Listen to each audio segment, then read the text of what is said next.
Hello world, today we're gonna tell you the real story. The Little Girl on the Loft. Hello friends, I am Ishwaran, and I come from a small village in Thrissur district of Kerala. As a kid, I was always fond of reading and listening to ghost stories. The story which I am going to tell you today happened during my childhood. I think I may be around 7 or 8 at that time. My father, along with 2 of his brothers, owned a small shop in our village that sold vegetables and grocery items. We also had a piece of land where my father and uncles did farming. Being a part of a joint family, we were almost 15 siblings living together in our ancestral home. We had a lot of fun together. We were in the same school, we played together, and every night after dinner, we used to listen to stories from our grandparents. During winters, we used to light a campfire and have dinner around it. After dinner, we used to listen to these stories. Occasionally, my grandfather would tell us spooky stories that he had heard or had experienced. At that time, we had never seen a ghost, or didn't even understand what it meant, but listening to those stories gave us goosebumps. Soon, my father and uncles decided that it was time that we expanded our business. Being in a village, our shop had very less customers. Although we did make sufficient money, it was time we looked at a better opportunity. All in all, it was decided that we set up another shop in the nearby Chavadkar Taluk, and my father can look after it. A month later, my father, mother and I moved to Chavadkar, where the 3 brothers had rented a shop, which had 2 rooms attached to it, which we lived in. This place was located in the heart of the town, right on the main road, due to which our shop was very successful, and my father made a lot of money. My mother helped him run the shop while I attended a school close by. Our house consisted of 2 rooms above the shop, which were connected by an iron staircase behind the shop. The rooms were pretty high and had a sloping roof. The windows were pretty small, due to which the rooms used to be dark, even during the day.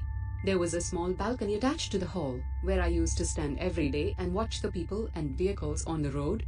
Being used to living in a big family, I used to get very lonely in this house. There weren't many kids living in our block, which is why I spent most of my time alone, while my mother and father looked after the shop. This happened on a Sunday afternoon.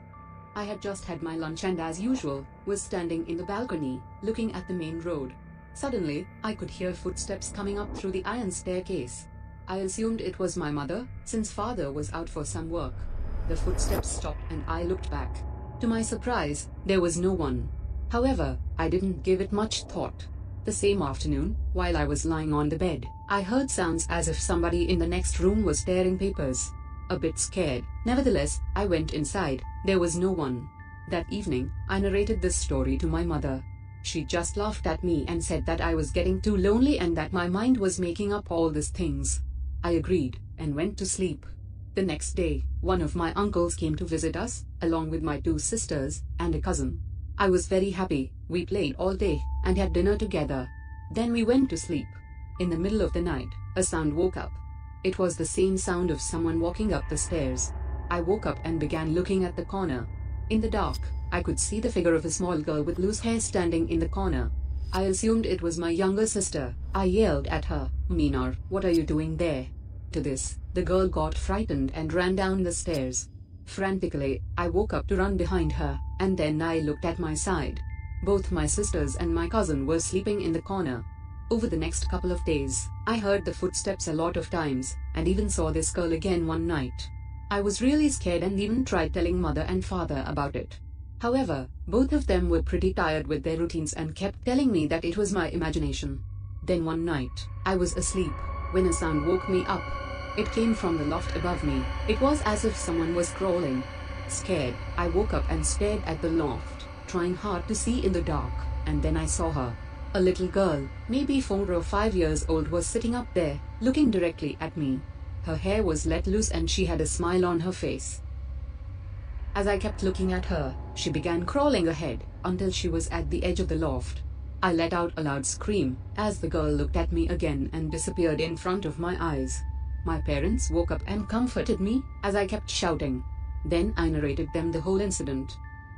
Although my father told me it must be a dream, my mother looked convinced.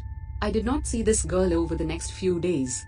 Then one day, our landlord came to visit us for lunch, along with his wife. After having lunch, I sat with my mother as she chatted with the landlord's wife. The landlord's wife told my mother that when she lived here, They had a small daughter who died when she was 5 years old, due to typhoid. After hearing this, my mother and I got terrified and looked at each other. The same day, my mother narrated this story to my father. Although my father somewhat believed it, he stayed firm on the decision that we cannot move out of this place, mainly because the shop was running quite successfully. We stayed at that place for quite a couple of years. However, I never saw the girl again, ever. If you like the video, so like, share and subscribe to my YouTube channel. See you all in the next video. For till now, bye bye.